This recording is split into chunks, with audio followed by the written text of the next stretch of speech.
mindset certainly was challenged by this whole pandemic. And at the very least, there was a thought process that was engaged with by the majority of people. And even if they didn't change their behavior, they certainly were confronted with some new ideas.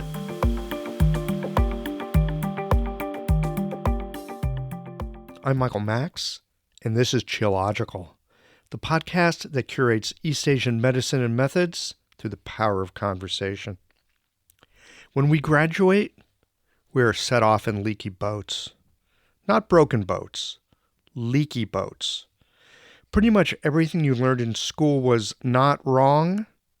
It was just incomplete. All the stories you believe, not wrong, but not filled out. Regardless if from your teacher's blind spots, misunderstandings, or ignorance, or if from your lack of understanding, misconception, or willful insistence that they were wrong, your understanding is incomplete.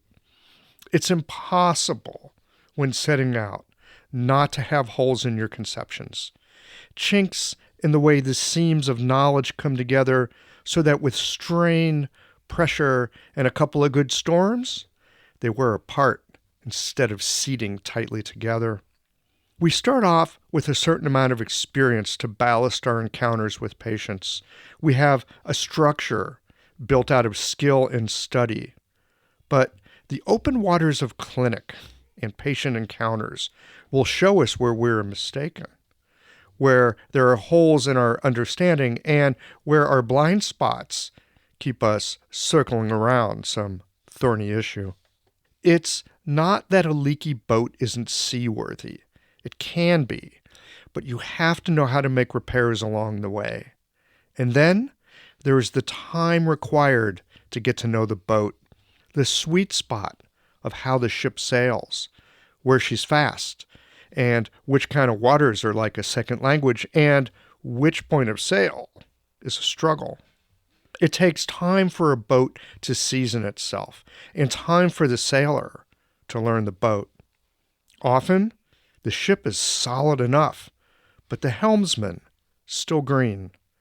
It takes time to learn the boat, the waters, and the ever-changing patterns of water and wind. When starting off with a practice, for sure, we don't have everything that we need. What's more, we're headed for uncharted waters. Practice, like any voyage of discovery, is something created as the journey unfolds.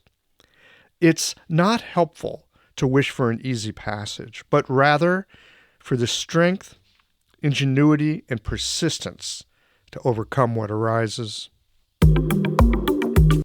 Getting our footing at the beginning of any enterprise is challenging, even in the best of times.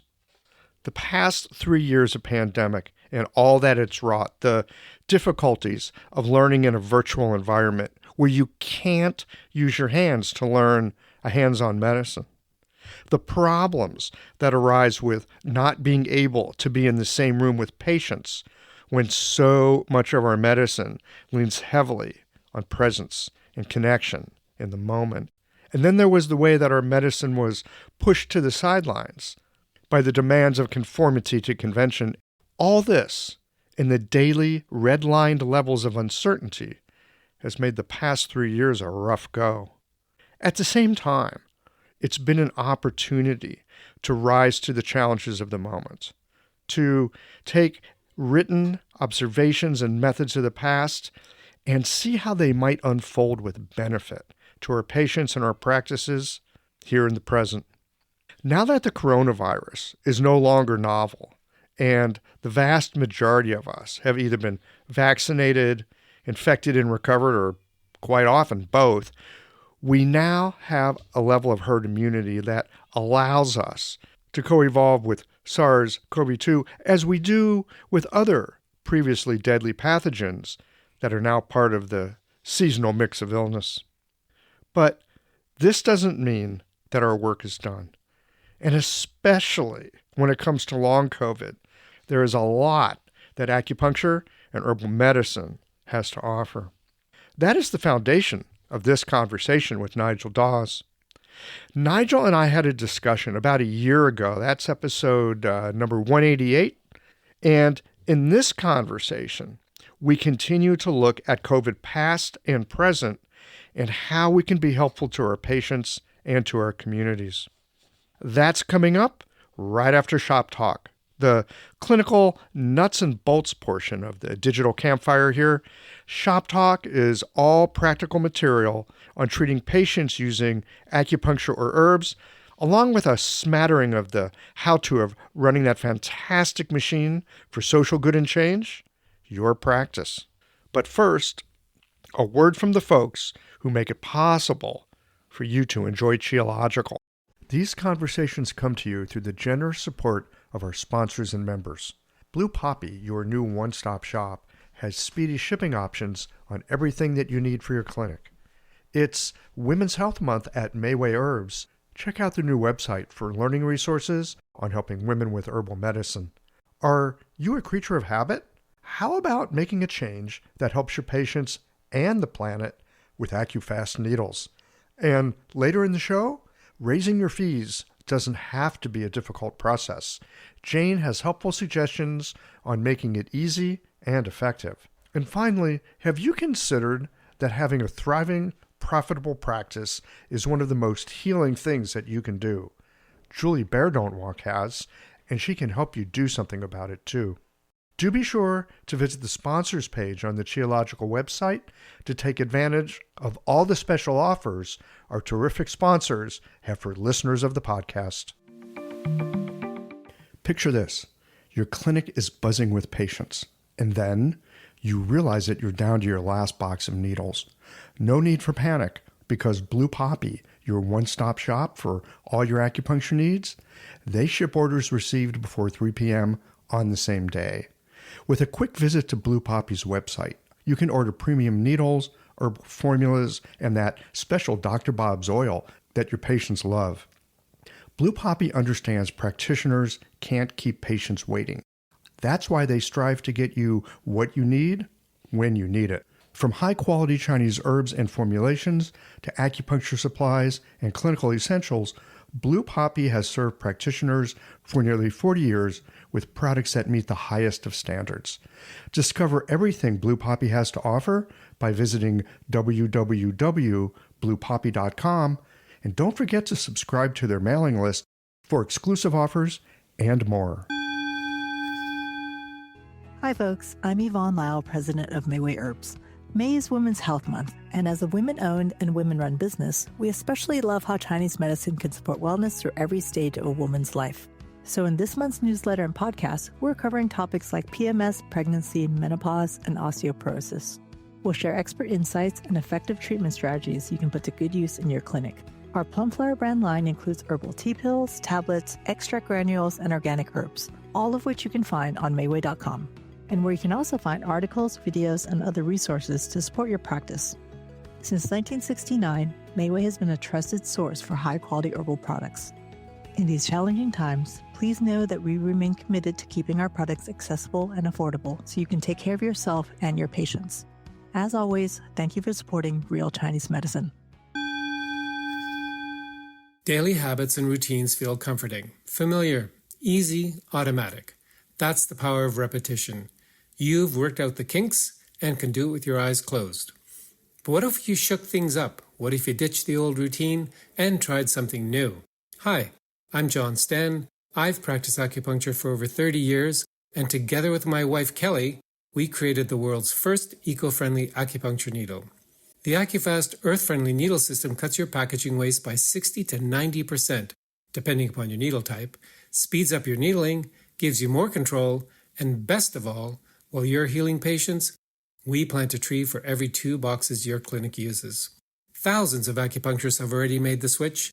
In just the last year, they've helped plant over 16,000 trees. Since we started, that number has grown to over 50,000. So break the routine. Be the change. Visit AccuFastNeedles.com. Your patients and the planet will thank you.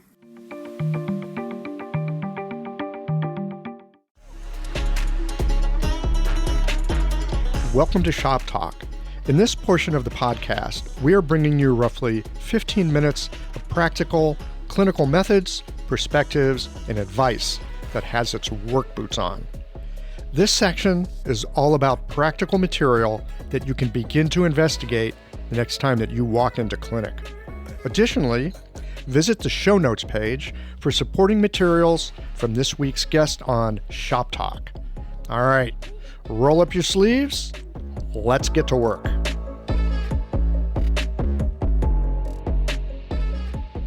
Hi, my name is Damo Mitchell, and today in Shop Talk, I'll be talking about the craft of acupuncture, or how I see it. I mean, I was taught acupuncture in various ways, including at a university in the UK, but then also apprenticed to several teachers in Asia and the West as well. So I've had different kinds of training. And one thing that I very much had passed down to me by the people that I apprenticed to and learned in this passion was that acupuncture is a craft. It's something that must be developed over a long period of time, and it involves a specific skill set. And one of those skill sets that I think is really important is the use of the needle, the acupuncture needle. So obviously in acupuncture, everybody knows we're inserting these fine sterile needles into the into the patient's body, but to me they have to be done, like the actual act of inserting the needles is a practice, is something we must develop, is a form of Gong Fu. So one piece of advice that I'm always giving to people when I first start to talk to them about Chinese medicine, or they ask my opinion on how to practice, and one thing I always, dare I say, enforce on the people that I directly teach acupuncture to, is that you must get rid of those guide tubes. So they got to go. I don't like them. I didn't like them at all. I know that some people really like this idea of you putting the plastic tube on the body and then just tapping the needle. But where's the craft? You know, like where's the skill of the needle insertion? Where is the beauty and the connection that you have with the patient that you just don't get in the same way as if you're practicing needle insertion just freely from your hand into the body? I look at it this way, you know, like there's a way of understanding the channel system. So as all of you know, you're all Chinese medicine practitioners, I'm sure. The channels have different aspects to them. One of the aspects of the channel system being the jin, or the sinew channels, okay? So these lines of connective tissue that run, not identical, but in similar pathways to the primary channels, right? So when we look at the depths of the channels, usually we talk about the sinew channels being more superficial and the primary channels being comparatively deeper. But in actual fact, I mean, that's a model, isn't it? That's a model for us to understand the channel aspects of the body, but really they're kind of intertwined. So the way that I view the sinew channels is they're like a riverbed through which the primary channel flows, if you like. So the primary channel to me is kind of encapsulated in these sinews, in these connective tissues that run through it. One way that one of my previous teachers would talk about them, and okay, he stole this, borrowed, whatever you want to say. He borrowed this analogy from Chinese martial arts, because he was also a martial arts practitioner, and he would say that the sinew channels are like a drum skin that is pulled tight, and then the vibration of the drum skin is like the primary channel conducting its way along this sort of elastic connectivity.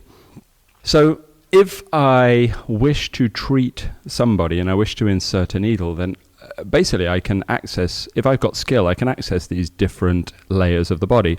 So if I'm treating something on the level of the sinew channels, I can insert the needle into the body and touch the sinew channels. And to be honest, that's a lot easier than touching the primary channel.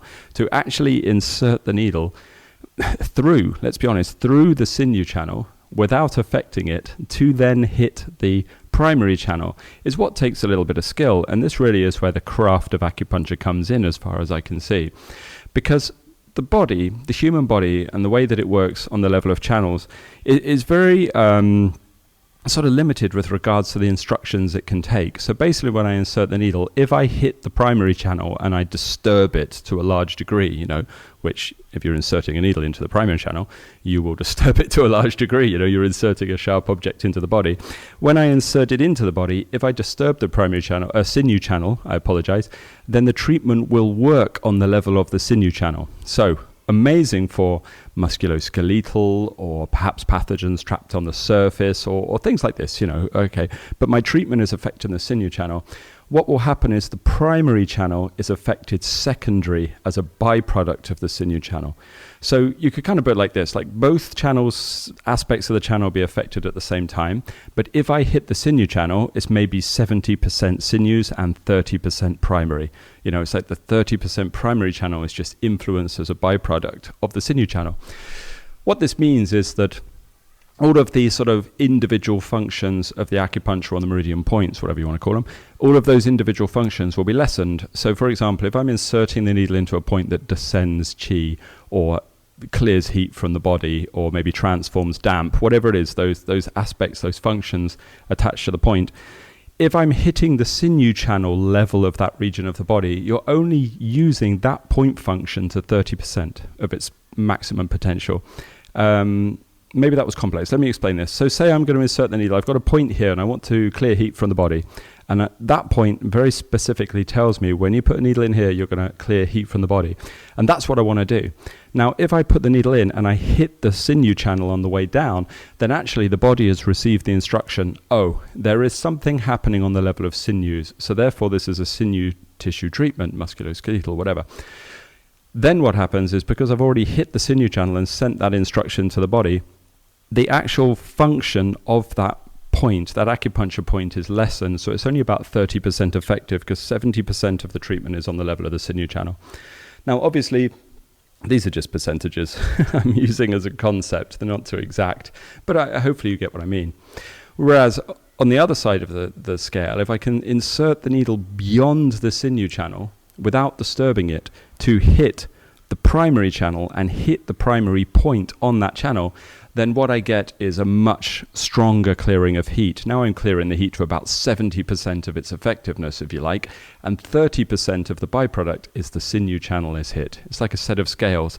And now I've managed to go through to the primary channel. I'm tipping the scales in the favor of the primary point.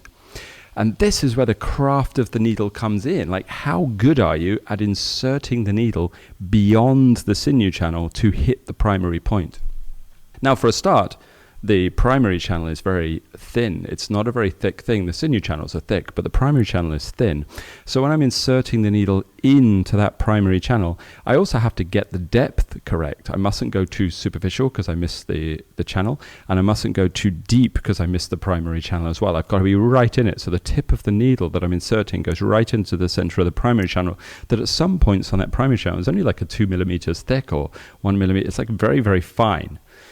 So I must be able to feel back through the needle into me when I touch that primary channel. Okay, I must know it. And that means I need contact with the needle. I'm not going to feel that if my contact with the needle is just the tip of my finger tapping the head of the needle through the tube into the body. Now, of course, people might argue and say, well, once I insert that needle through the guide tube, tap, in it goes, now I can take the tube off and then I can adjust the needle. And okay, arguably that's true. You can reach the primary channel, but through tapping the needle, you've already affected, most likely, the sinew channel. Because think of it like this. Think of the sinew channel and all of the tissue spreading out as like a cobweb with a spider sat at the center of it. And you know what happens when something flies into a cobweb? Bong, that fly hits the web and it sends a vibration along the web to the spider, and the spider knows something's landed in its web, it feels it, and it runs along and eats the fly. The sinew channels are very similar. So when I take that needle and I just bang, I just tap it, send that vibration through the tube, through the needle into the sinew channels. Once I do that, then really that's the equivalent of the fly landing in the web and sending a vibration along the length of the cobweb.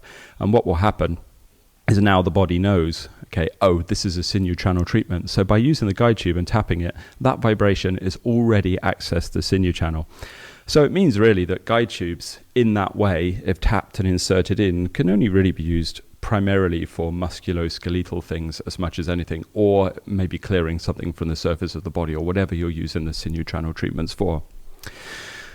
So I wish to do away with the guide tube and then hold in the needle, insert it ever so finely and exactly and with such precision that I can slide it, if you like, between the fibers of the sinew channel without disturbing it. It's equivalent of the fly managing to fly between the fibers of the spider's cobweb. I want that needle to be inserted through the sinew channel without hitting it, so I do not disturb it. The body doesn't even know that the sinew channels are being affected. It doesn't know the needles are being inserted on the level of the physical body, because my skill, hopefully, everyone makes mistakes, but hopefully my skill is such that I can insert the needle beyond the sinew channels to hit the primary channel. And when I hit the primary channel, boom, I get that biggest function that I want. I get the heat release, I get the fluids transformed or moved, or whatever it is that point may be doing. It's very akin to that story from the Zhuangzi that I'm sure if any of you have read Chinese classics you're familiar with, and that's the story of Butcher Ding, right? So if you don't know who Butcher Ding was, if I badly paraphrase the story, dare I say butcher it, excuse the pun, then Butcher Ding essentially is a butcher, and he has a knife, and the short version of the story is that essentially someone is amazed because every time he's cutting and cutting and cutting, he's cutting all the meat, he's cutting the pork, he's cutting the beef, his knife never blunts, it never goes blunt, it always stays sharp. And when asked about how, Butcher Ding, why does your knife never go sharp? He essentially says that his skill is at such a level that when he slides the knife into the meat that he's butchering, it never touches the meat. He's so specific that the meat parts out of the way as the knife slides through. Hence, there's never any clash with the meat, so the knife never blunts. This is a perfect analogy for me for what I want with the needle. Not that I don't want the needle to go blunt, I'm not planning on reusing them anyway, but more to the point that when my needle slides through the meat, the flesh, the sinew channel, I don't want it to touch it. I want to be so precise with my needle. I want the chi so strong and filling the needle, and the muscular control, the little fine motor muscles of my hands so controlled, inserting this needle in a way that I've done 100 times, 1,000 times, 10,000 times, 1,000,000 times, maybe not, I don't know, maybe not that much. And I'm inserting it in to such a level that the sinew channel almost parts out of the way. It's like Butcher Ding's knife sliding into the meat. Through it goes and into the primary channel to get the maximum effect that I want. Conversely, because of the craft I have with the needle, if I do want to affect the sinew channel, I can be a bit rougher, and my needle manipulation will depend upon this as well. I will manipulate and adjust the needle differently depending on whether I want the sinew channel or a primary channel treatment. I'll be a lot rougher, a lot sort of left and right, side to side, to really send that vibration through the fascia, through the connective tissue, through the muscles, whatever it is. I want to send that vibration through to tell the body, look, this is a sinew channel level treatment. Whereas at the same time, if I'm sliding beyond it into the primary channel, I'm more up and down and very fine and very gentle, and trying to not disturb any of the tissues, not to cause any physical damage on a tiny, minute level, just so I can get that needle into the primary channel. At that stage, if you start to work at that stage, which, is my advice, then even the feedback you get is different. So you will find that when you insert the needle into the sinew channel, essentially what I feel through the needle is I feel the handle. That's what I feel. I feel the handle, maybe a little bit of sort of a shake or resistance or something of the needle as it goes into the tissues, but not much else. But if I can slide beyond the sinew channel, beyond the physical, into the subtle, into the channel, then all of a sudden that feedback back from that primary channel is more. You can get everything from temperature changes, very subtle. The needle can suddenly heat up or cool down, or sometimes there's an electric buzz that some of you may have felt that comes out of the primary channel into the handle. The yang qi essentially is being stimulated at this stage, and you can feel it back through your body, and all of a sudden the de qi sensation becomes less of a patient experienced effect, and all of a sudden part of a therapist experienced effect. And at this stage, that means that I have a connection with my patient. No longer am I just tap, needle in, walk away, tap, needle in, walk away, tap, needle in, go for a cup of tea for 20 minutes and leave the patient there on the bed. All of a sudden I have like a direct feedback and connection with what I'm doing. I'm involved. The very act of using my needle in a craft-like fashion means that I connect with my patient. And okay, now we have a back and forth between the qualities of our qi. Now, some people who are working from a very Western scientific or medical biological perspective, whatever you want to call it, I call it materialist perspective. This will sound strange because perhaps to you guys there is only the sinews and then maybe some nerve bundles underneath or something like that. But I would argue that you're missing a whole ton. That whole frog in a well syndrome of that which I have seen and touched and tasted and whatever is the only thing that's real. There's no bigger picture to Chinese medicine out there. It's outdated, it's dying out, and increasingly being involved in the Chinese medicine world and talking to people, it's really funny because I tend to find that a lot of I can only talk about the experience I've had, and I'm more familiar with Europe, but I know that in America maybe it's a little different, but certainly the educational facilities I've had contact with, or that I've met students and spoken to about their education, is very much, it feels often like the teacher, or the way that the education is structured is very sort of scientific research based. And I've heard many stories of teachers saying to the students on day one or maybe day two, just to settle them in, chi isn't real and there's nothing energetic and it's a metaphor and an old and outdated idea, and the way forward is scientific acupuncture. And actually, I don't find that view from the loudest voices doing the education actually matches the viewpoints of many of the students or many of the people studying Chinese medicine. Many of the people coming to acupuncture are really interested in the esoteric side of it, in the subtle body. They often have backgrounds in Qigong and yoga and meditation and religion and all these kind of things, and they're massively fascinated by the subtle, more internal aspect of the training, dare I say more traditional. So there is this idea that there's a discomfort almost in Chinese medicine training where people are sat there listening to these ideas of everything being very rote and very materialistic.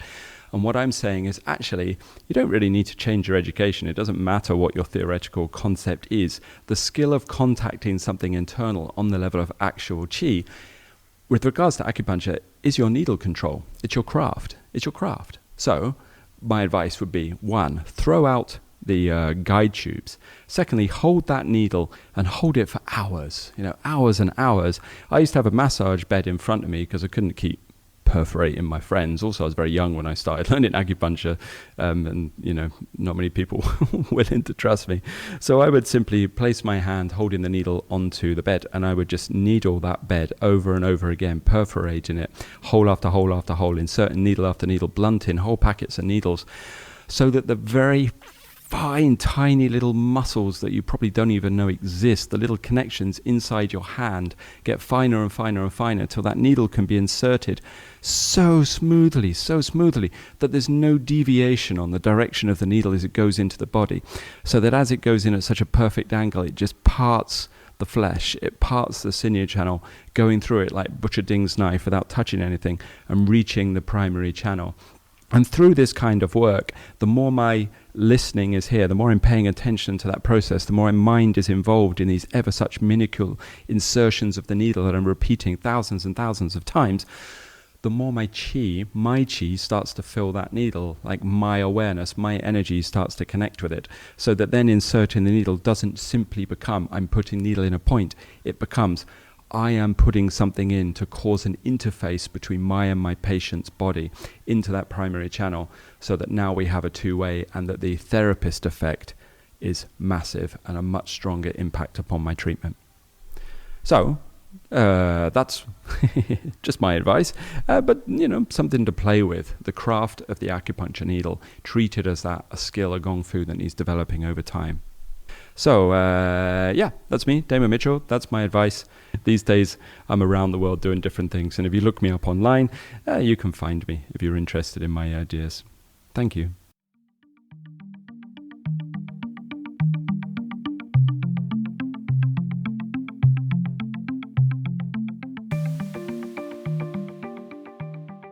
Nigel Dawes, welcome to Geological. Hi, Mike. Thank you very much. Delighted to have you back. We spoke, I can't quite remember. I should remember. It's my damn podcast. I should know these things. I think it was roughly a year ago, because we're in the very, very middle of COVID, and you were treating a lot of COVID, and we were talking about that. Now I don't know if you could say the end of COVID, or at the tail of COVID, or we're emerging from, there's all kinds of ways to say it. Some ways will get you in trouble too if you say it wrong. But, or maybe it's just that it's, endemic enough. We can get on with things at any rate.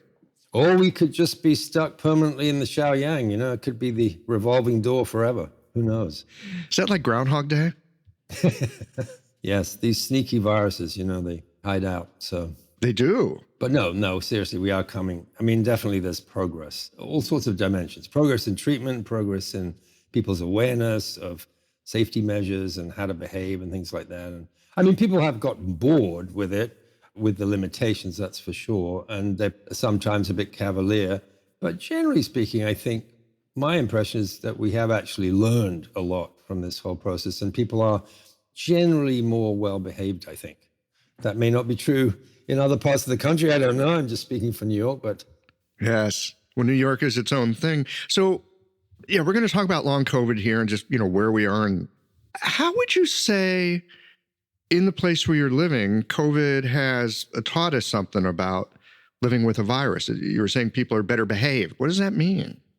Oh, well, actually, I have to qualify that because, of course, there have been remarkable exceptions where people seem to have some people, maybe taken a delight in going the other way and being deliberately sort of difficult about when asked to perhaps wear a mask or do this or don't do that, do the opposite, So, but I think that's the minority. Generally, I think people have gotten used to wearing masks. That's number one. It's more behavioral stuff I'm talking about. They've gotten used to wearing masks. I notice, my patients, for example, probably 90% of them are still wearing masks when they come to the office. That may be because I still wear mine, actually, in the office at the moment. Generally, I wear mine in the office and on the subway. That's my kind of rule of thumb at the moment.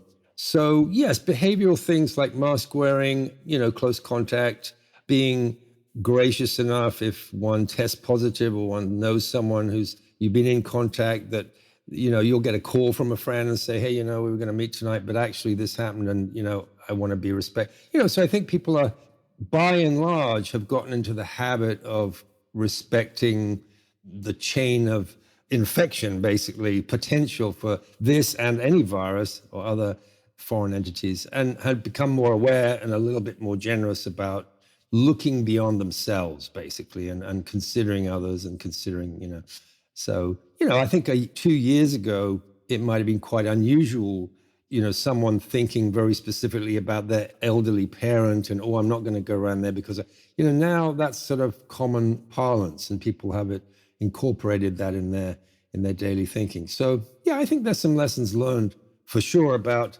in public health, let's say, and public health awareness, which is, I think, important, very useful, actually. We're almost reaching where not to profile, but, in Asia, as I'm sure certainly in Japan where I live, people, it's routine to wear a mask when one catches a cold or has a virus or, as a protection to others. And that's just been the case for many, many years. So we're sort of approaching that kind of behavioral, maybe not quite as good, but. Well, I had the same thing when I lived in Taiwan. Even if people were not sick in the wintertime, they'd often wear a mask on the subway because, you're packed in tight. There's a lot of dang people there in a small space. So they've got a lot of experience with, trying to keep themselves healthy. If people were sick and had a cold, they always wore a mask, right? It was like polite. It's like, I'm sick, I'm out in public. It's cold, but I'm not stopping my life for a dang cold. Right. It's interesting, the sort of mindset that goes with it, and it's very cultural, obviously. I certainly remember in Tokyo, if you had a cold and you came to a public space, let's say it was work or class in my case, and others realized you had a cold, they would be upset that you had done that. And of course, in the West, it's very different. It's almost like, what do you mean you have a cold, you're not coming to work? What's wrong with you? You're a wimp or something. There's a totally different focus. It's interesting. But I think that mindset certainly was challenged by this whole pandemic. And at the very least, there was a thought process that was engaged with by the majority of people. And even if they didn't change their behavior, they certainly were confronted with some new ideas about infectious disease and how to behave, and some people did change their behavior, and for the better, I think. Yes, well, I would say majority of people depending on where you live. For sure, this is such an interesting experience that we've had with COVID because this virus comes in, this public health issue comes in, and it kind of bifurcates along political lines very, very quickly. And so, we're dealing with a virus. We're also dealing with like who we are as a nation, who we are as a people, how we get along or don't get along, us good people there, those bad people there, blah, blah, blah, the old us and them. There's that as well. But yeah, overall, I would say, even here in a place like Missouri, people are aware, hey, what we do and how we are with each other really makes a big impact. Yes. I'd be curious. I mean, I get the sense of what you're saying, and I totally acknowledge the privilege of living in, I don't know if it's a privilege or not, but living in New York City, where it's a little bit of a bubble in regards to behavioral stuff, because the rest of the country might be behaving quite differently. And I do get that on the political level, obviously, there's been a huge amount of resistance to certain behavioral changes, and almost emphatically so and publicly so, and it's become such a political thing. I wonder, though, about some of those individuals who may, place what they would call individual freedom and choice above public safety, for example. I wonder, though, privately in their own lives, with their own family, and perhaps their own elderly parents, how they actually behave. That would be interesting to know. Because, yes, there's a lot of people been shouting about it and making a big thing of that. But I wonder how they behave with their own family. For example, if they had COVID, how did they behave towards their elderly parents, perhaps? And did they take precautions or not? And I wonder. I would be curious to know that. It's a great inquiry. We'll probably never know. We'll never know. We'll probably never know. Unless we happen to have them as patients, because we have all kinds of people that we see as, that are very different from us in our clinics. I mean, I learn a lot about the world because I have people come in who are very, very different than me, And my job is not to sit in judgment of them, even though I strongly disagree with some of how they think about the world. My job is not to judge them. My job is to help them as best I can, and in doing so, I have to listen to them. And so I get to learn something about who they are and how they think and what they do. And so, yeah, maybe you'll get someone like that in your clinic at some point. I've had a few. And the reason I bring that up is because of my, not huge, but limited experience with people from different social backgrounds and political backgrounds. Because not everyone in New York is, a diehard liberal by any means. We have Staten Island, don't forget. So, yes, we have our share of interesting people that have different political beliefs.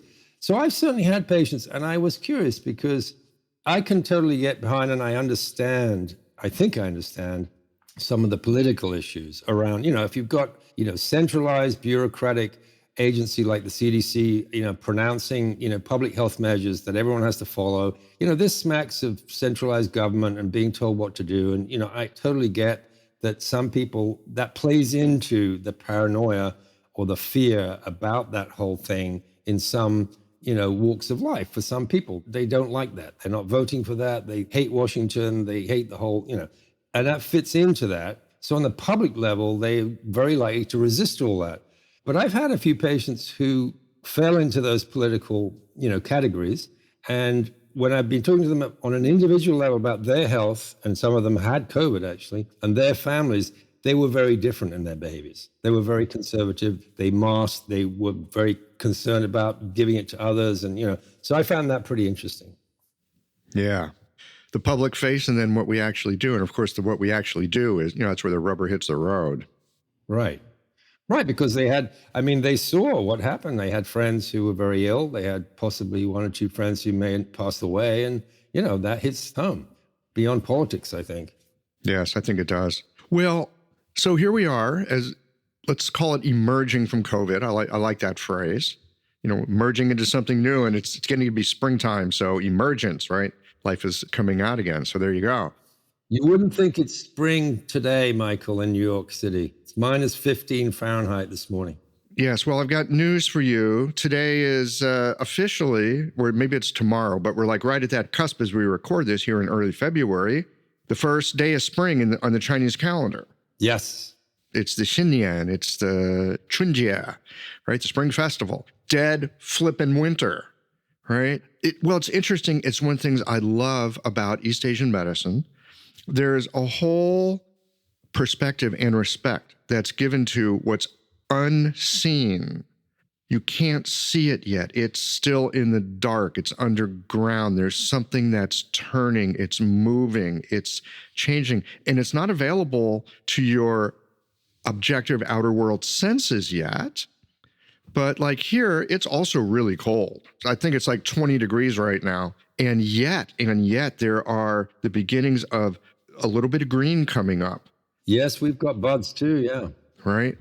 This is a fabulous thing about the medicine that we practice, that we have this perspective because of the philosophy behind it and noticing how we're within cycles. This all does come back to COVID, I promise. We are within cycles, that there are things that are happening, but you're not quite aware of it, or you can only maybe be aware of it because there's a cycle, and even though you don't see it, it's coming.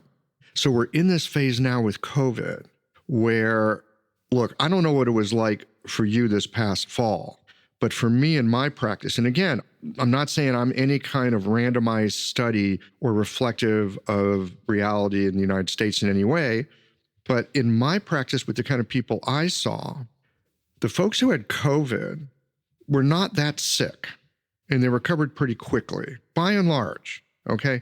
The folks that had whatever the latest common cold respiratory virus was this past fall, that damn thing lingered, and it lingered in their head, and there was like a phlegm that was really just tough to scrub out of the ears and the nose.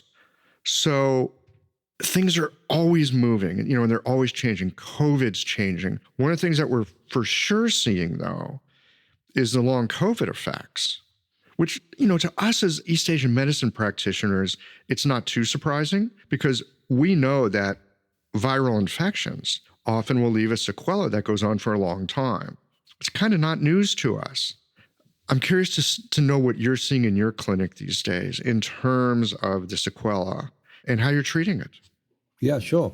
Yeah, I'll come right to that. I was just reflecting on the first part of what you said, which is to agree with you. Absolutely. That's exactly been my experience at the second half of last year, actually, or going into the fall and early winter of last year, which is to say that those patients or patients, friends or family that I was aware of that got COVID, including, by the way, myself, I actually only got COVID once. I didn't get it at all during the first 2 years. I was pretty careful and whatever. I got it in August last year. It was extremely mild. So I'll use myself as an example only because it was similar to many of the patients that I treat. It was a couple of days of unpleasantness. I remember a splitting headache. Headache was a predominant thing that I had noticed quite a bit in this sort of short version and milder version of COVID. So people complained a lot of headaches. It was, in my language, very related to a sort of a dry pattern. I mean, it's a cold-induced pattern, but there was some. I actually didn't have a fever, to be honest, and several others that I know did not have a fever at all. But certainly a nasty headache and a sort of a dry stuffiness in the head, and maybe some sort of balance issues or those kinds of things. Not much phlegm in my case at all, and nothing on the lung, no respiratory things at all, just sort of head stuff. Yeah, it was a couple of days. I took Gurgentang actually predominantly, Jiaxinyi, Chuanxiong, that kind of modification. That for me was very effective, and others too. So yeah, I just wanted to say I would agree entirely with your experience in terms of what I saw in the clinic and amongst friends with regard to actual COVID infection. One has to assume that because most of those people had been vaccinated, that there was some level of protection conferred by the vaccines. But also one perhaps assumes that the virus itself is, well, we know it's mutating all the time, but that somehow or other I like to think of it this way, and I know that we know that viruses are not, they're curious little things, aren't they? They're not living entities. They're very odd, but I always like to think of them in a way as living and sort of semi-intelligent, because to my mind, it's like when they first strike, they don't have a sense of how bad it's going to be themselves. Because after all, they're interested in the host, aren't they? And they're not interested in killing the host, I assume. Although, I'm ascribing a lot of intelligence to them. I'm not sure that that's fair, but they want to survive is the point. And so in the early days, it always seems that they get it wrong a bit, and they're too harsh on the host. But maybe over time, the fact that these mutations seem to, tone themselves down, maybe that's part of their evolution, their natural evolution. Who knows? I completely agree with you. I think that's exactly right when it comes to respiratory viruses. Yeah. Not bloodborne. Bloodborne viruses, they can just get worse. Well, or they just stay the same, right? Like AIDS, it stays the same. Ebola, basically the same. Hepatitis, basically the same, right? And think about this. I mean, this is where our East Asian medicine makes a lot of sense. Blood. Think about blood. Is blood mutable? Does it change? Not really. Okay. Blood is like a really stable, it doesn't change much. What's the opposite of blood? In fact, when we have a lot of wind in the body, what's the problem? Well, there's not enough blood, and so you get wind, right? So blood is the opposite of wind, very stable. Respiratory viruses are what? They're wind. They're wind and chi-based, yeah. So they're mutable and changeable. They're mutable and changeable. They change like crazy. And so I think this is why we see respiratory viruses change quickly. And I think you're right. It's not that they're intelligent, but it's like they understand how to work a biological ratchet. You know how ratchets work. You move in a direction, you get some purchase, you get a change, and then you come back and you screw something down. So you can move something in a certain direction. It wants to move in a certain direction. What do viruses want to do? They want to replicate. For whatever reason, they're not even alive, but they want to replicate, and they do. It's hard to replicate when you kill your host, right? We're facing this right now, like climate change, right? Like we want to replicate. Well, we don't want to kill our host. I think it is scientific. You think about any biological thing, it wants to continue doing what it does. Yes. Well, I mean, even though, like we've said, we're not thinking of viruses as living entities, nonetheless, all material, processes can evolve. They don't have to be living necessarily. And mutation is a form of evolution, right? So that's an adaptation, let's put it that way. They're adapting. They're adapting to their environment. And, as luck would have it, over time, it seems that they do us slightly less harm. Yes, because they're smarter. They're like you were saying, like COVID 1.0. Like think about any software 1.0, like buggy, not great, crash your computer. But software 6.5, much more nuanced, yes. And of course, designed to survive. So, which takes us to long COVID, because of course, that's sort of the segue in a way into the possibility that in surviving, they do literally not leave the body. So there's a continued potential for activity. And it seems like, I'm always curious about this, because each new kind of manifestation on the world stage, and we've had a few avian flu, we've had, in the last, let's say, 10 years, it's almost as if when it happens, it's spoken about as if, there's no precedent. But in fact, there are lots of precedents, and we don't have to go back that far. The most blaring example to me, and one which I had some experience with in London years ago, is the Epstein-Barr virus and mono, and leading to what is now referred to as chronic fatigue syndrome, or the British, of course, have a fancy name for it, myalgic encephalomyelitis, ME. Doesn't matter what you want to call it, but now 20 years already, well-recognized, long mono presentation, meaning that they've understood already, long before COVID, the COVID outbreak, that in this case, that particular virus liked to hang out. And in a certain percentage of patients who caught in the acute phase, they progressed into this kind of chronic phase, whose symptoms, by the way, are remarkably similar to many of those of chronic COVID, remarkably similar, in fact. And over those 20 years, there have been some attempts at, looking at different treatment protocols. So what I started by saying is it always surprises me in a way when we're tackling new phenomena that we don't look back in history and perhaps try to learn something, because we reacted to this COVID. It was completely new. We didn't know anything about it. We didn't know anything. Long COVID, what's that? In fact, we have examples in recent history of very similar processes. And not surprisingly, at least to us, I'm sure, things like East Asian medicine treatment protocols were quite successful in many cases at the time. We were running a busy ME clinic in London in the late 1980s with my teacher Gretchen, and early 1990s, where we saw literally hundreds of patients, many of whom did really, really well with their, chronic fatigue, but also a lot of myalgic problems, myalgia and arthralgia and all these kind of chronic inflammatory processes that we're now beginning and have been seeing with chronic or long COVID, for example. So although maybe people hadn't put their mind to trying to explain that, I think, to me, it's not particularly nuclear science to understand that there's some form of a trigger that allows for a reactivation of this kind of cascade of inflammation that is pretty systemic, which is why it'll appear pretty much anywhere in the body. So the muscle aches, the joint aches, certainly the headaches,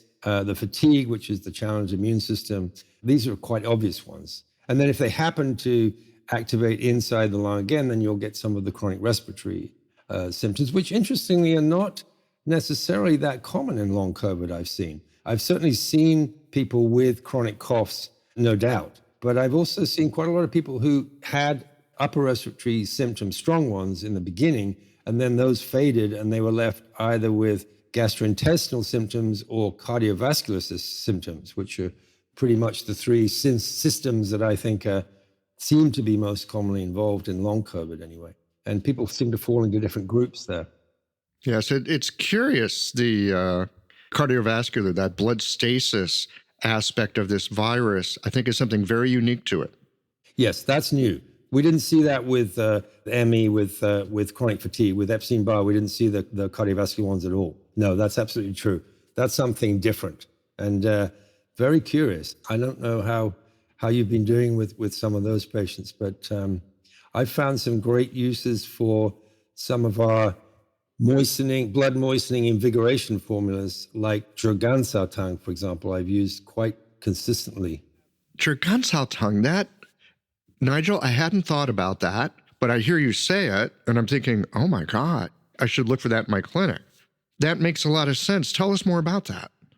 Once you've established this is a COVID case and they're entering this long phase, and let's say they present with no respiratory signs anymore, let's say they're not really having any low-grade fevers or any febrile signs of any kind. If you want to label something, this is some cardiac involvement, it's tricky because it's not like, hopefully, they're not having actual, cardiac events. Otherwise, they'd probably beyond your help anyway. They might be in the hospital. And some of those people, as you know, sadly, passed pretty quickly with clots and so on.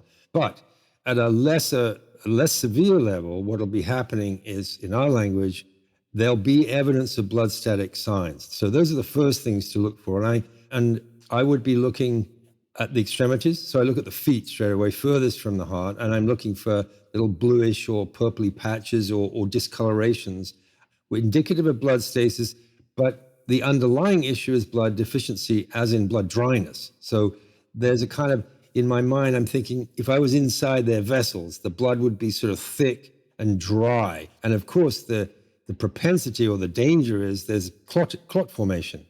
But in the meantime, there's circulation problems. So yes, they've got cold extremities, but you might expect in some blood deficient patterns to see pallor or paleness. But in fact, in the Zhigansaotang pattern, the extremities will tend to be darker. In fact, the tongue itself will be a little darker, more purpley. So you see the stagnancy, but you also see the dryness. So the tongue will be dry, the skin will be very dry. And they indeed may have that classic Zhigansaotang pulse. Don't always expect it to be there, but if they've got that slightly irregular or knotty or rough, not smooth pulse, that's a significant sign. And of course, in the abdominal diagnosis, which is, for me, key in locating blood stasis, they'll tend to have pain on pressure around the navel, around kidney 16 area and just below the navel, which is a little bit of a different location to the standard Campo major Oketsu finding, which is typically somewhere between the navel and the ASIS, so like around stomach 27 area.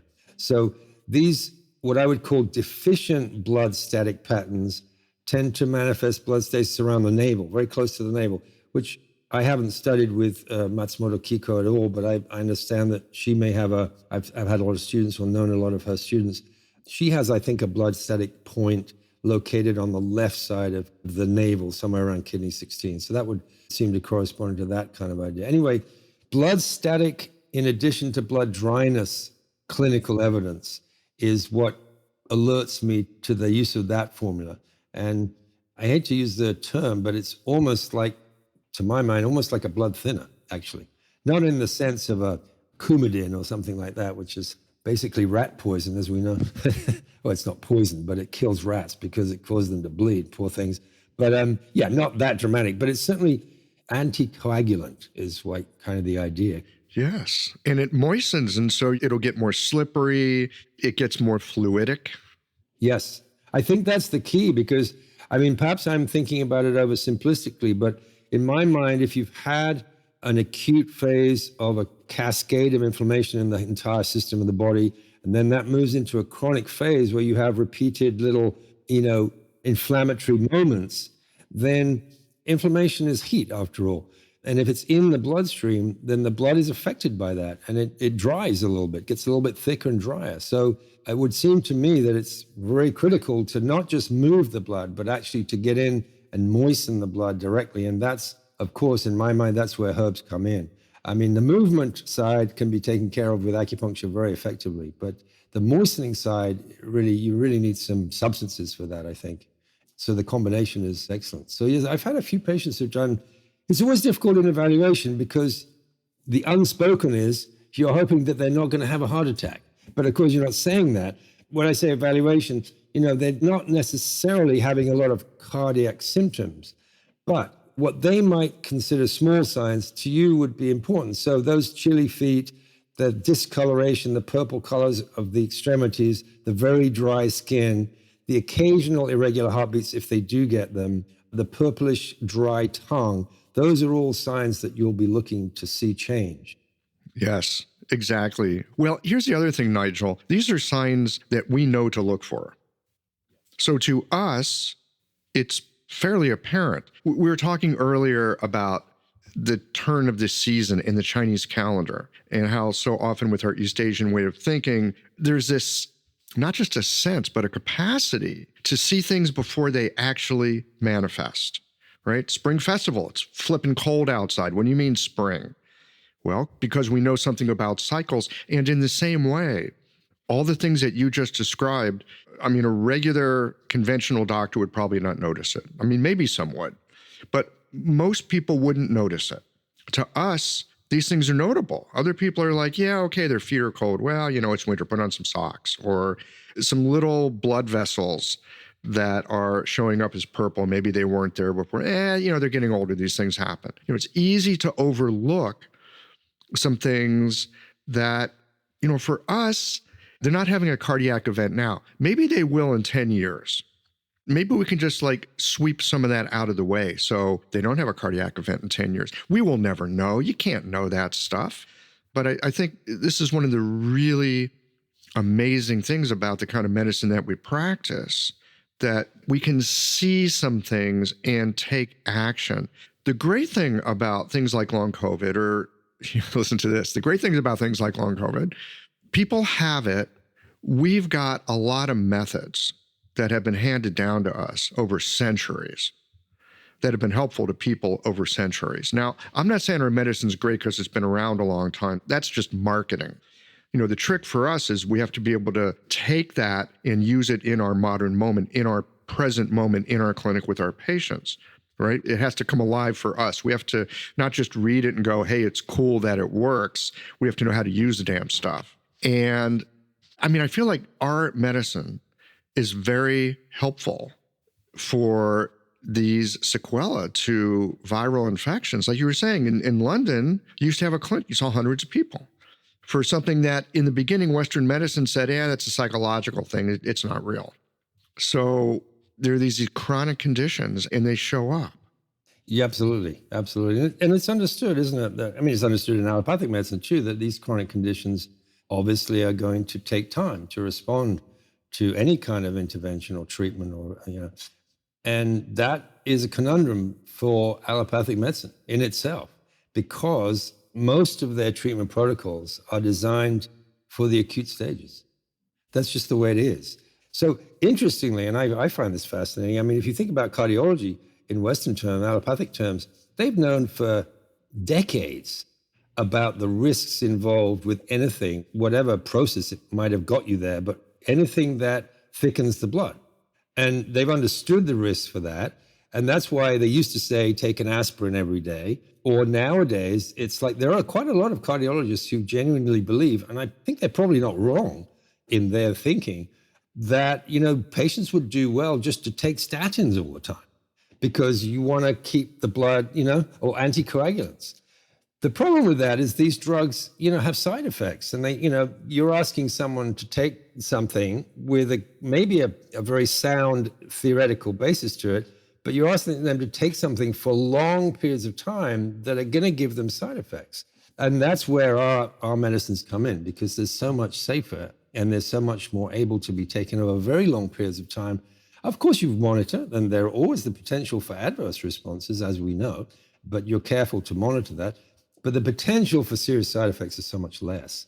And I get that discussion all the time because I can tell that in the patient's mind, because they're more used to the allopathic setting, they're like, well, they always come out and say at some point, they say, well, how long do I take this? Is it okay to just take this, forever? Because it's a surprise to them that you could be taking something for a long period. And of course, I'm always cautious to say, well, I still need to evaluate you and stay in touch with you. No, you don't just take it forever. However, you could be on this for a while. Yes, we'll see. And it's safe. Yeah. You could be on it for a while. And what I like to tell people is, look, I'm looking to shift your physiology in such a way that you don't need this. That's an odd thing for most people to hear. Most people are like, well, you take a medicine to control something, like take a medicine to change something so you don't need the medicine. Like, what kind of business model is that? Yes, yes. I always tell that story to my students. I'm not going to do the accent because nowadays it's not PC, and probably my daughter would be horrified if I did a Japanese accent. But anyway. Yeah, but you could do a Japanese accent because you've been there. So I had this one teacher. He was an acupuncturist, but also a herbalist. And, patients would, difference in Japan and maybe so in China, I'm sure too, in the patient, one simple difference with patients sort of, awareness and protocol is that they would often ask for the discipline that they wanted. Our patients generally, they're not quite sure what, you have to basically either instruct them or inform them. But anyway, he would always turn to his students and say to us, oh, my patient would come in and say to me, how long should I come for acupuncture? And of course, I would reply immediately without hesitation, you come forever. That was his response for acupuncture. And then if he said, well, I had another patient, how long do I take these herbs? Well, you take it till you're better, and then you stop. And that was his thing about, his description of the different kind of protocol-driven ideas about the herbal approach and the acupuncture approach. One is forever, and one is until you correct, exactly as you say, you correct, if you're accurate in your assessment, you correct the physiology, and the person stops the herbs immediately because the pattern will change anyway. So I agree with that. I mean, I totally agree with that. I always have the mindset that I'm giving you these herbs with the intention of getting you off these herbs. That's the mindset. My previous point was just that I think if that process takes a long time, at the very least, you're much less prone to side effects and adverse responses from these substances than you are from some of the allopathic treatments. This episode is brought to you by Jane, the clinic management software that honestly just makes running a practice easier. Let's dive into something that's never easy, but sometimes necessary: raising your fees. It can feel awkward, right? But here's a tip that can really help. Consider offering flexibility to your patients as you introduce the change. When patients face new fees, it's natural for them to feel uncertain or concerned. That's where flexibility can really make a difference. Offering options like a phased increase, suggesting a payment plan, or even taking a moment to talk things through can help to ease the transition. These thoughtful gestures show your patients that you're listening and care about them, which strengthens the trust you've worked so hard to build. If you're looking for more ideas on how to navigate these kinds of changes, head to frontdesk.jane.app and check out the article, How to Tell Clients You're Raising Your Fees. One last thing, if you're ready to give Jane a try, you can use the code CHEOLOGICAL for a 1-month grace period on your new Jane account. That is really interesting. How can you come for acupuncture forever? I know that there's plenty of people in our profession. I don't know where you stand on this, but I know there's plenty of people in our profession. It's like, well, you should come in every month. It's like, you should sign up for the rest of your damn life for acupuncture. And I get it. It's regulatory. It's pleasant. It's a nice experience. Some people want to do that. I've got some patients, they're just in for some, maintenance, fine instruments need to be retuned. There's that. But a lot of my patients, they're like, do I have to come forever? It's like, no, I want you to get well and just go get on with your dang life. Come get me when you need me. My door's always open, right? And I'll get to a place with people with acupuncture where the thing they came in for, it's handled. We're done with that. And I always have the conversation like, look, you're always welcome here, but the thing you came in with, that's not in your life anymore. No, that's a very good point.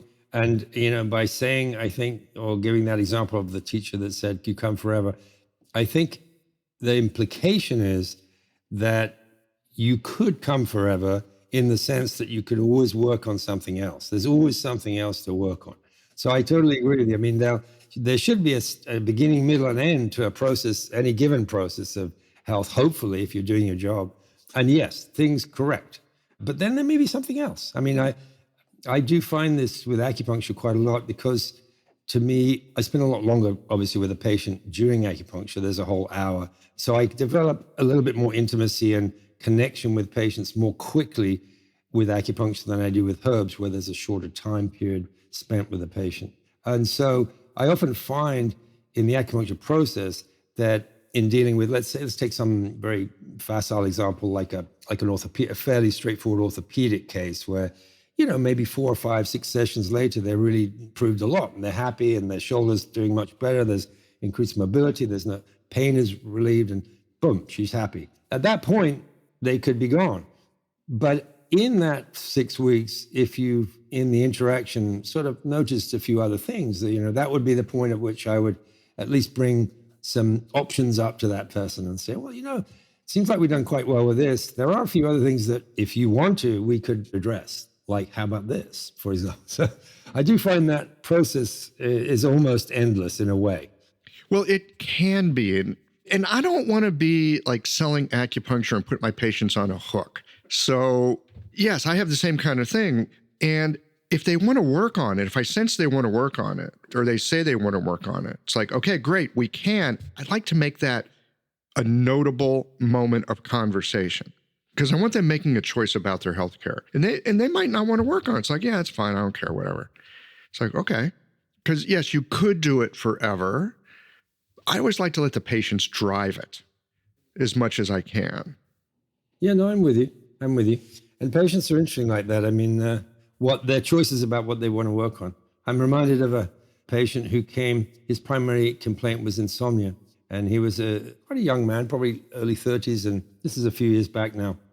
Very red-faced and sort of, yes, ruddy complexion and quite a dynamic personality.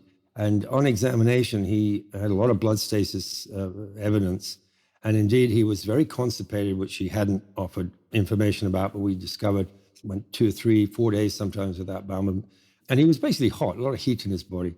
Anyway, he'd come in for this insomnia, and we started treatment with acupuncture, and they gave him some herbs. I seem to remember San Huang Xie actually, to begin with. But then we moved quite quickly to Da Huang Mudan Pitang, I believe, because he had a lot of blood static things. Anyway, he did rather well with insomnia quite quickly.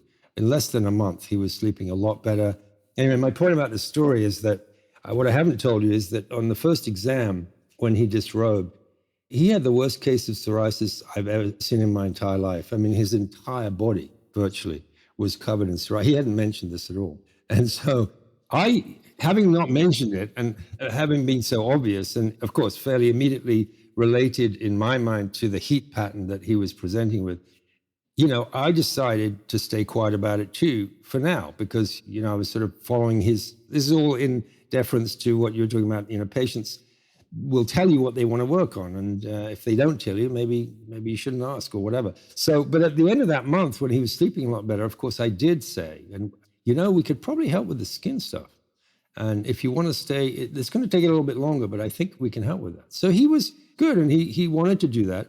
And I had that guy on Baihutang for almost a year. I mean, literally, it got to the point where every week or every other week when I saw him, I would, I was very nervous to check, for all the potential adverse effects of Baihutang.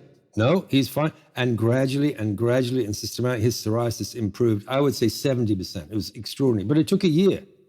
And during that year, and this was probably my failing, just in terms of the psycho-emotional side or the personal side, I had not done enough probing to find out, as one of my students did later on, because he was curious. He was like, Nigel, where's this heat coming from? Like, what's going on? Like, this guy's like, he's improving, but he's doing something. And I was thinking, well, you're right. Yeah, we should ask. So I got the student to ask. This is like I say, my failing. And this guy is a Kundalini practitioner. It turns out. I didn't know this. And I, know of Kundalini. I've never practiced it. I know the basic idea about it and this raising the yang up the spine and all this kind of stuff. But it turns out this guy was a pretty serious practitioner and had been for a number of years. And all of a sudden, there it was. This is actually where this heat is coming from. And so in the beginning, we sort of gently approached it, and I got the student to interact with him. And my suggestion was, get the guy to speak to his teacher about it. That may be the first step. Say, he's got this skin, like, his acupuncturist thinks it may be related to, heat rising in the body.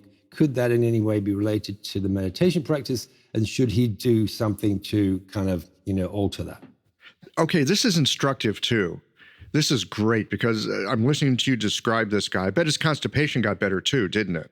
Oh, yeah, very quickly. The first month he was sleeping and his bowel movements were happy. Oh, he was happy, yeah. Yeah, because you've got this really hot, really dry Yangming, right? Yangming is just out of control. Here's a fantastic thing that we think about, open-close pivot, which I'm still wrapping my head around that. For some reason, it's a very simple idea that I'm just stupid about it. So I get like bits and pieces of understanding. You just illuminated something for me, so I want to thank you for that. The Yangming is supposed to close, right? And his Yangming is just like wide flipping open, right? Flaring fire up and up and up. It's supposed to close and cool and go back down. And his was failing to do that. In this case, probably because of the meditative practice where he's taking everything up. I had a patient, she moved away some time ago, but she was really getting in at one point to this meditation where she's bringing all this energy up, right? We're bringing the energy up and I'm opening the top of my head and, flowing with the universe, blah, blah, blah. And she was having all this like heat and upward and insomnia. I mean, same kind of thing. Her meditation screwed up her Yangming's capacity to close and bring it back down. I suggested to her, well, instead of bringing everything up, like maybe just keep it kind of settled. It's like, no, my teacher says it has to go up. I mean, teacher says it has to go up. And also it's an esoteric practice. I mean, this guy was quite experienced. And he was obviously doing quite a lot of internal, psychic work, actually, that he wasn't sharing with us. I guess that's what he was doing, which is certainly interesting, but there are prices to pay. As we know, the yang will spend most of its life trying to depart if you don't give it something to hold on to. You could say we're all off to heaven at some point. And, during your waking life, you could maybe want to be in those places, but there will be some downsides to that physically. Yeah, well, it's heaven and earth. And earth, yes. Which is a mess, right? Earth, the earth plane, we're always like, oh, earth, it's beautiful in nature. It's like, yeah, it's a muddy mess down here on the mud ball. We forget that piece of earth. Yes. It's like the Bhagwan Sri Rajneesh, in order to have all that, he needed, 98 Rolls Royces to keep him grounded there, I know. I would be fine with 2, and I'd sell one and buy a boat. So you were talking about acupuncture. You do both. I'm curious to know what you're seeing with long COVID in terms of your acupuncture treatments. Is there some acupuncture that you have found useful in treating this long COVID thing? That's a good question. I mean, I don't, in terms of acupuncture, pattern language and so on, I don't think I've noticed any repeatedly obvious, these long COVID people fit into such and such a pattern. I think it's pretty much all over the shop, to be honest with you, because the symptomology is very varied. Like I said before, I think if I was to narrow it down, most symptoms I see are either respiratory, GI, or circulatory. It seems to be that. But there's also a lot of psycho-emotional stuff and Shen things and it's hard to tease those out sometimes in terms of etiology because, listen, if you've been sick for a long time, anyone's going to be a little depressed or anxious or whatever. So it might be a reactive thing, or it might be an intrinsic to the actual process. I don't know sometimes, but that's another component that's there. So I mostly, with the acupuncture, I do these sort of big taikyoku kind of big, systemic type of approaches to the nervous system, autoimmune nervous balancing treatments. I do kind of quote unquote immune type of stimulating treatments. The great, Miriam Lee's great 10 tonifying group of points, things like that. They're big points. They're nothing, spectacularly original about them. But I found those kinds of approaches very useful. And I reserve, I suppose, a little bit more the specific focus for that individual patient for the herbal treatment, actually. So I sort of have this kind of, for good and for bad, I have this sort of rather generalized approach in my acupuncture to the long COVID, trying to work with fatigue and immune response and getting their sort of psycho-emotional levels balanced a bit. And then I kind of target more specific things with the herbs. So I use that kind of a combination, I suppose you'd say. You were talking about the Zhiganzhao Tang, which is brilliant. Thank you. I heard you say it, and I'm like, how did I overlook that? That makes a huge amount of sense. Are there other formulations, other patterns that you tend to see presenting in your clinic on a fairly regular basis? Yes, I think there are. I mean, I was very helped in this by my experience with chronic fatigue and Epstein-Barr many years ago, and learning under Gretchen at the time, and really, experiencing a lot at that time. And I was anticipating, and I have seen this, the move to the yin stages in the Xianlun language. So the move particularly to Tai or Xiao Yin. It doesn't always happen, but many of the patients who present with long COVID symptoms, they're cold. They have cold extremities. They often have bowel and urine changes. They are sluggish in their thinking and in their movements. So there's a kind of a slowing down of the metabolic yang, if you'd call it that. So if I'm able to determine Tai Yin from Xiao Yin, then I'll appropriately choose formulas. Mostly they will be Fuzi formulas. So I'm looking at Fuzi Lijongwan, I'm looking at Suni Tang and derivatives of either, or sometimes combinations of both those stages. So some of those patients, and Zhenwu Tang as well, I've used quite a bit. So in some patients, I'm targeting that kind of general metabolic kick. I want to try to get the yang to start to move things and then see what happens after that. But then there are those people that do seem less fatigued actually, but more stuck in that Xiaoyang stage where they've sometimes got even a little bit obvious low-grade fever presentations, but they've definitely got GI things like gassiness or poor appetite or varied appetite, and also variable or erratic stools and things like that. And I got to say, Xiao Chayu Tang has been enormously helpful for a lot of those patients. I use that quite a bit. As soon as I get any evidence of even the slightest of wideness on the pulse, even a slightest of constraint under the rib side in the abdominal pattern, and they're presenting with, even if it's mild, and I'm not necessarily looking for, so I'll use the language to the patient, low-grade fever. Do you have any low-grade fevers or little, and they may say no, but then I'll persist a little bit and ask, well, how about, do you feel like your temperature regulation is, like, do you feel like sometimes a little, so I go quite a long way with the temperature questions, because that's a key thing with Xiao Chayu Tang. It assumes to me, if you're going to give that formula, that there is some, in Western terms, there is some kind of level of viral activity still going on. And of course, the coating on the tongue is rather important with Xiao Chayu Tang, so that's another indicator. So, what's the coating that you're looking for with the Xiao Chayu Tang? Well, it's certainly more significant. If you know the patient and you know their regular tongue coat, it's going to be a little thicker. So it's not a hugely thick, greasy coating, no, but it's definitely a noticeable tongue fur. It could be white, it could be grayish, but if you had a stripped tongue or a glossy tongue or something with, I wouldn't give Xiao Chayu Tang in those cases, just on that single finding alone, because there is some kind of constraint there, and you'll inevitably get, some dampness that will manifest in that pattern, I think. So yes, so I look to the Xiaoyang. I've had some stronger types that go into these long COVID states. They stay in the Taiyang actually, and they can be in the Taiyang for quite a long time, the strong ones. So I've had some interesting results with various Taiyang, particularly Guiza-based formulas with those people. Like a chai hu guizhi tang? Yes, like a chai guizi tang or chai guizi ganjiang tang, for example, those two formulas. Yes, exactly. Yeah, interesting. Gosh, there's so many possibilities on there.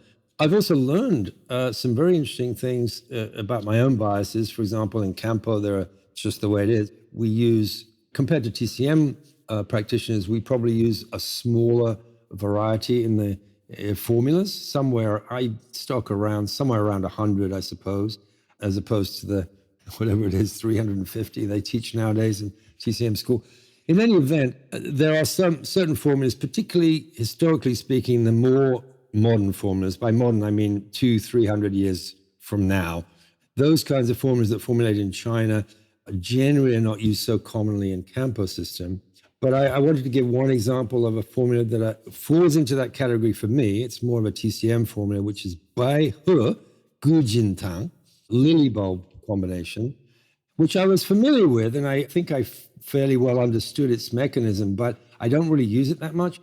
And I have had a series recently of long COVID patients with chronic respiratory things, notably this really persistent, mostly dry cough, but there is some phlegm there, and they want to always get it up, and they can't get it up, and they get a little flushed or red in the face when they try to get it up, and they're basically a little hot, but they're basically dry.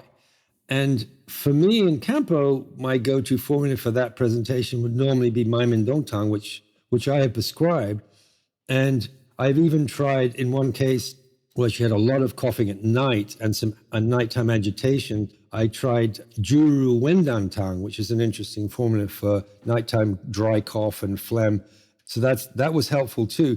But ultimately, in at least 3 cases of this kind of presentation, I ended up giving them by her Gujintang. And that was really remarkably effective for all of those 3 cases. So I learned quite a lot about that, not having used that formula very often. Having a thriving, profitable practice is one of the most healing things you can do as a healthcare practitioner. Because a robust business is the ultimate expression of vital qi. And that's the heart of our medicine. I'm Julie Bairdontlock, and I help practitioners grow nourishing, profitable, authentic businesses that embody the generative cycle of Chinese medicine. This isn't about all yang all the time. It's about expanding your own internal capacity, growing collaborative relationships with your patients for ethical patient retention, and marketing as an extension of this medicine, not a necessary evil. You already know that everything is connected in your patients' lives and bodies. The same is true for your business. When we align your systems, your schedule, your pricing, and your offerings with you, we create flow, which means more spaciousness, more impact, and more joy. When you are in the flow, fully resourced in terms of chi, time, and money, your business becomes a source of healing, not just for your patients, but for you. Let's grow something rooted, radiant, and real. Visit lifeflowconsulting.com to learn more. Yeah. This is the great thing about troubled times like this. Yes, you have to get inventive. You have to get inventive. Well, and how do you get inventive? Well, you have to pay attention. Start with paying attention. Like, what am I actually looking at here? And usually it's because there's some other things that we're used to using. It's not working so well. It's like, what am I missing? And so there you go with the Bai He Gu Jin Tang. There's something else that I learned when I was in Taiwan, a formula I use a lot because my teacher there used it because it worked wonders on me. And I found it's very helpful for a very similar thing that you just described, Nigel, that is Xingsu-san. You familiar with that one? I don't know it very well at all. I know the name, yes. I would encourage you to take a look at it. It's a little bit moistening. It's a little bit dispersing, a little bit cooling. I don't know if it's a Wen-Bing formula. It might be. I don't remember. But again, it was something that my teacher in Taiwan used regularly. Yes, there's also Maimendong Yinzi, which is an interesting formula that actually is a little bit similar to Bai He Gu Jin Tang because you get that, if you take the Maimendong Tang base, then you've got some of those rich, heavy herbs like Shu and Sheng Di Huang that are added. And so there's a lot more moistening going on, which is a little similar in that one. Maimendong Yinzi is often used for diabetes, actually, like this diabetic coughs, dry diabetic coughs. But anyway, yes, no, it's a learning experience. I'm trying things out all the time. That's our job. For me, it is really the joy of doing this kind of work. I am constantly being challenged to evaluate, what am I really seeing? And am I paying attention? That's a piece that I love. And it's also the piece I hate, because I can't just go into clinic and go on autopilot. Like, oh yeah, long COVID and they got this. Well, it must be that. It's like, well, maybe it's that. Maybe it's this formula. And, on a day when I'm a little lazy, that's exactly what I'll probably give them. And if it's not right, we'll find out the next time I see them. The formula of the day. Look, we all have days we're not as dialed in as others. That's inevitable, and I totally get that. But as you point out, I think the question is whether one just gets used to that and accepts it, or whether, you keep alert to it, and then you notice, sadly, in retrospect, you think, oh, you know what? Today wasn't so great. I got to do better. Yes. Well, I think that's a really good thing, because one of the things that worries me, I've been there, I hear it a lot in our profession. I hear people say things like, well, Chinese medicine doesn't treat that. Herbal medicine doesn't treat that. And my thought is, well, maybe it does, maybe it doesn't, but maybe it's just that I don't know how to treat it yet, right? And so we're back to that, okay, what is it? And how do I figure that out? Which is, again, one of the real bothersome things about our profession, and also the greatest thing about our profession. Keeps us sharp. Yes, I totally agree. I think my answer to that is I always try to treat anything, literally anything, because I'm not of the belief that, first of all, I don't think we can know in advance that we can't help someone. So there's that double negative, So if you don't know that you can or can't help someone, why not try?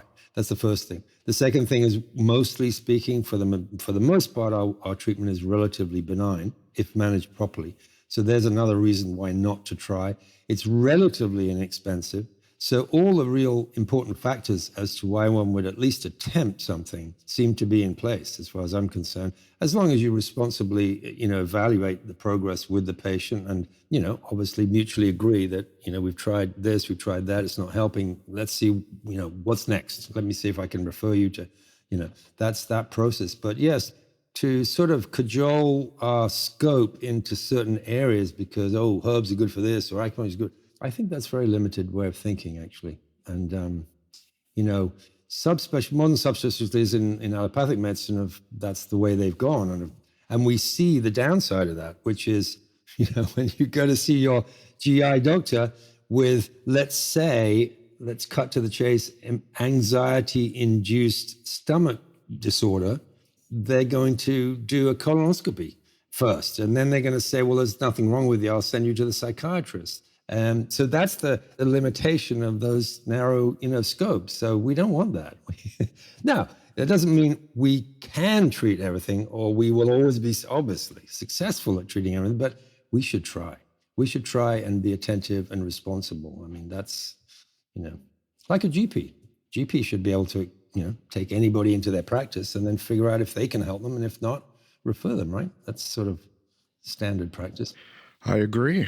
And it's not a bad way to go through the day. It keeps you on your toes. I love it. The moment I lose that feeling of slight nervousness going into my clinic day, where just as you say, gosh, I've got to be 100% on and alert, and I don't know what's going to happen. It's a bit kind of like edgy. It is edgy. If I lost that, I think it would not be interesting. Oh, thank you. I love that. There should be at least one moment in your day, in your clinic day, where you think to yourself, God, I just don't know anything. At least one moment, because otherwise there's something wrong. Well, I think that's a good place to put a pin in it. I always enjoy our conversations. Thank you for joining me here for our little COVID fest. And it's my pleasure. Great to talk to you. Appreciate it, as always.